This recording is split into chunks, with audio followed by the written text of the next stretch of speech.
Digital marketing లో అనుభవం ఉన్న ఎగ్జిక్యూటివ్స్ కావాలను సంప్రదించవలసిన నెంబర్లు 8688926084. మేము తెలంగాణ ఉద్యమ బిడ్డలుగా పనిచేసినప్పటి నుంచి ఉద్యోగ సమస్య అనేది ఒక జటిలమైనటువంటిది. అసలు తెలంగాణని తెచ్చుకోవడం వెనుక ప్రధాన కారణం 80% మంది యువత పాల్గొన్నది కూడా ఉద్యోగాల కోసమే.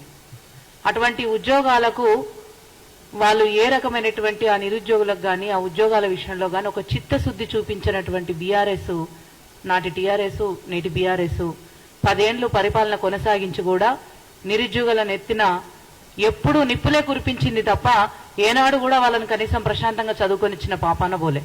అటువంటి బీఆర్ఎస్ పార్టీకి చెందినటువంటి హరీష్ రావు ఇవాళ వచ్చి మాట్లాడుతున్నాడంటే ఏ ముఖం పెట్టుకొని వచ్చి మాట్లాడుతున్నాం అని చెప్పేసి ఒక ఉద్యమ బిడ్డలుగా ఇవాళ కాంగ్రెస్ పార్టీ నాయకులుగా మేము ప్రశ్నిస్తా ఉన్నాం.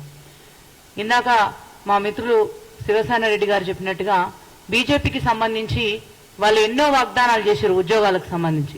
కానీ అలా అదే బీజేపీ నాయకుల చుట్టూ తిరుగుతున్నటువంటి కొంతమంది విద్యార్థి నాయకులు, ఇలా బీఆర్ఎస్ నాయకుల చుట్టూ తిరుగుతున్నటువంటి కొంతమంది విద్యార్థి నాయకులు వాళ్ళ స్వప్రయోజనాల కోసము ఇలా నోటికొచ్చినట్టు మాట్లాడి నిందించేటువంటి ప్రయత్నం చేస్తూ ఉన్నారు. ఇక్కడ ఉన్న వాళ్ళందరం కూడా ఇలా తెలంగాణ ఉద్యమంలో పాల్గొన్న వాళ్ళమే, నిరుద్యోగులకు సంబంధించి పోరాటం చేసినటువంటి వాళ్ళమే. మేము కూడా టీఎస్పీఎస్సీకి అప్పుడున్నటువంటి ఏపీపీఎస్సీలో ఉద్యోగాల కోసం కొట్లాడినటువంటి వాళ్ళమే. ఆ పెయిన్ ఎట్లుంటుందో మాకు తెలుసు.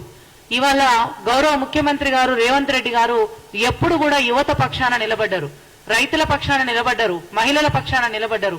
ఇవాళ ఆయన పిసిసి ప్రెసిడెంట్ గా ఉన్నప్పుడు కానీ ఇప్పుడు ముఖ్యమంత్రి అయినాక కూడా ఎక్కడ కూడా మాట మార్చలేదు.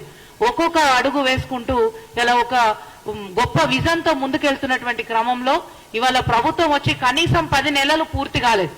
ఇవాళ పూర్తి స్థాయిలో కనీసం 10 నెలలు పూర్తి కాలేదు. మధ్యలో 4 నెలలు మనకు ఎన్నికల కోసమే పోయింది. ఇటువంటి సమయంలో కొంత సంయమనాన్ని పాటించండి. ఉన్న వాటికైతే మీరు ప్రిపేర్ అయ్యి రాయండి, మిగతావి జాబ్ క్యాలెండర్ రూపంలో తీసుకొస్తామనేటువంటి విధంగా ఒక మాట బయటకు వచ్చిన మాట వాస్తవం.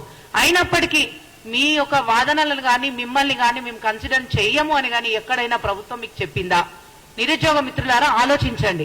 గత ప్రభుత్వం కనీసం మిమ్మల్ని గేట్ల దాకా కూడా రానియలేదు, కానీ మేము మీ దగ్గరికి వచ్చినాం. నిన్న ఇప్పుడు వెంకట్ అయితేనేమి, మనోత్రయాన్ని అయితేనేమి, రియాజ్ అన్న అయితేనేమి, నేను దయాకర్ మేమంతా కలిసి వచ్చినాము. ఇవాళ శివసేన రెడ్డి కూడా మేమందరం కలిసి ఇలా ముందుకు వచ్చి పనిచేస్తా ఉన్నాము. గౌరవ ముఖ్యమంత్రి గారు మమ్మల్ని విషయాలు ఏంటి అనేది ఒకసారి అవగాహన తెచ్చుకునేటువంటి క్రమంలో మమ్మల్ని ఒక దూతల్లాగా మీ దగ్గరికి పంపినప్పుడు మీరు గౌరవప్రదంగా దీన్ని ఆలోచించాలి.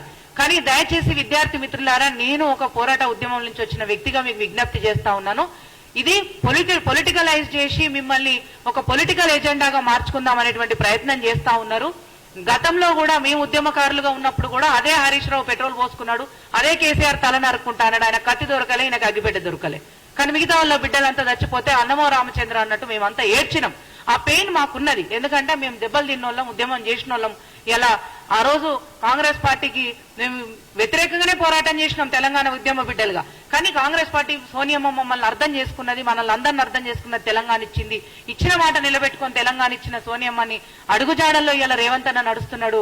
ఇచ్చిన ప్రతి ఒక్క హామీని ఏ విధంగా నెరవేర్చాలి అనేటువంటి దిశగా ముందుకు నడుస్తా ఉన్నాడు.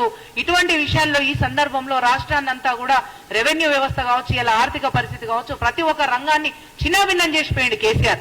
మరి ఆ రంగాలన్నింటినీ కూడా అర్థం చేసుకొని ముందుకెళ్తున్నటువంటి గౌరవ ముఖ్యమంత్రి గారికి మనం అండగా నిలబడాలా వద్దా? అది మనం ఆలోచించుకోవాలి కదా. కాబట్టి మేము ఏం చెప్తున్నామంటే, ఉస్మానియా యూనివర్సిటీ ఉద్యమ బిడ్డలుగా ఇవాళ కాంగ్రెస్ పార్టీ నాయకులుగా, ఎందుకంటే తెలంగాణ ఇచ్చిన కాంగ్రెస్ పార్టీ కృతజ్ఞతగానే మేము పార్టీలో పనిచేసినాం. మీరందరూ కూడా ఇవాళ కేసీఆర్ ప్రభుత్వం మిమ్మల్ని మోసం చేసింది కాబట్టి మీరు ప్రభుత్వానికి తోడు నీడై నడిచిండ్రు. కాబట్టి మీ అందరి పట్ల గౌరవ ముఖ్యమంత్రి గారికి, మిగతా మంత్రివర్గం అందరికి కూడా మీ పట్ల ఒక కన్సర్న్ ఉన్నది కాబట్టి ఇలా మేము వచ్చినాం. పల్మూరి వెంకట్ ఒక ఎమ్మెల్సీ హోదాలో ఉండి ఇవాళ వచ్చిందంటే ఉత్తగా రాడు కదా, ఒక ప్రభుత్వ ప్రతినిధి వచ్చిండు కదా. ఇలా శివసేనారెడ్డి గారు యూత్ కాంగ్రెస్ అధ్యక్షుడిగా గొప్ప ఒక యువ నాయకుడిగా పనిచేస్తున్నటువంటి వ్యక్తి ఇవాళ మేమందరం పార్టీ జనరల్ సెక్రటరీలుగా, స్పోక్స్ పర్సన్స్ గా ఉన్న వాళ్ళందరం వచ్చినామంటే అధికారికంగా పార్టీ నుంచి వచ్చినాం కదా. మరి ఆనాడు అధికార పార్టీ మిమ్మల్ని కనీసం బయటికి రానిచ్చిందా? కనీసం ఒక వాయిస్ రేజ్ చేయనిచ్చిందా? మీతో పాటు మమ్మల్ని కూడా కుల్లబొడిచింది కదా. నిన్నగాక మొన్న ప్రవీణ్ లెక్క చనిపోతే ఎన్ని మాటలు మాట్లాడినరు. ఇలా అటువంటి పరిస్థితిలో ఉన్నప్పుడు 10 నెలలు పట్టుమని 10 నెలలు కూడా పూర్తి కానీ ప్రభుత్వం మీద బురద జల్లడానికి ప్రతిపక్షాలు చేస్తున్నటువంటి కుట్రలో భాగంగా మీరు పావులు కావద్దని, దయచేసి పావులు కావద్దని ఒక తెలంగాణ ఉద్యమ బిడ్డగా, ఒక మీ అక్కగా మీకు అందరికీ కూడా చేతులెత్తి మీకు విజ్ఞప్తి చేస్తున్నా. నేను మీ డిమాండ్స్ ఏవైతే ఉన్నాయో, మీ కోరికలు ఏవైతే ఉన్నాయో, జెన్యూన్ గా మీరు చదువుకోవడానికి సమయం కావాలని చెప్పి మీరు ఏదైతే మాట్లాడుతున్నారో వాటన్నిటిని గౌరవ ముఖ్యమంత్రి గారి దృష్టికి తీసుకెళ్తాం, వారితో చర్చిద్దాం, మిమ్మల్ని కూడా తీసుకెళ్తాం, అందరం కూర్చొని మాట్లాడదాం. ఈ సమస్యకి మీరన్నదా మేమన్నదా, ఇక్కడ న్యాయపరమైన చిక్కులు ఏమైనా వస్తాయా, మంచి చెడు లేంది, రేపు రాబోయే తరాలకి వేయబోతున్నటువంటి జాబ్ క్యాలెండర్ విషయంలో కూడా ఏమైనా ఇబ్బందులు ఎదురైతాయా, వీటన్నిటిని ఆలోచన చేసి సమాలోచన చేసి చర్చలు చేసుకొని ఈ సమస్యకి పరిష్కారాన్ని వెతుక్కుందాం. కానీ ఎక్కడ కూడా అనుచిత కార్యక్రమాలకి పాల్పడవద్దు. ఇవాళ తమ్ముడు మోతీలాల్ కి కూడా మేము నిన్న చాలా రిక్వెస్ట్ చేసినాం, చేతులు పట్టుకొని బతిలాడినాం తమ్ముడిని. కానీ అక్క మేము విరమించాలంటే మా డిమాండ్ నెరవేరుతనే అన్నాడు. అట్లాగా తమ్మి నువ్వు రా, వస్తే మనం అన్న దగ్గర మాట్లాడదామని కూడా మేము చెప్పినాం. ఇవాళ కూడా అదే చెప్తున్నాం, దయచేసి దీన్ని పొలిటికలైజ్ చేసి రాజకీయ కుట్రల దిక్కు పోయేటట్టుగా మీరు పావులుగా మారకండి. ఏళ్ల నుంచి కష్టపడి చదువుకుంటున్నారు మా అక్క చెల్లెళ్ళు అన్నదమ్ములందరికీ కూడా రిక్వెస్ట్ చేస్తున్నాం. గౌరవ ముఖ్యమంత్రి గారు మనకు అండగా ఉన్నారు, ఈ విషయం మర్చిపోకండి.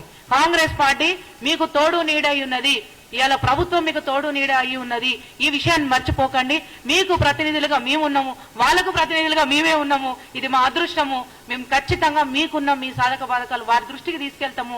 వారు సానుకూలంగా స్పందిస్తారు, మన సమస్యలు అర్థం చేసుకుంటారు, అవసరాన్ని బట్టి పరిస్థితిని బట్టి సరైన నిర్ణయాలు వారు తీసుకుంటారు. ముఖ్యమంత్రి గారు దాన్ని ఒక్కసారి ఆలోచన చేయండి.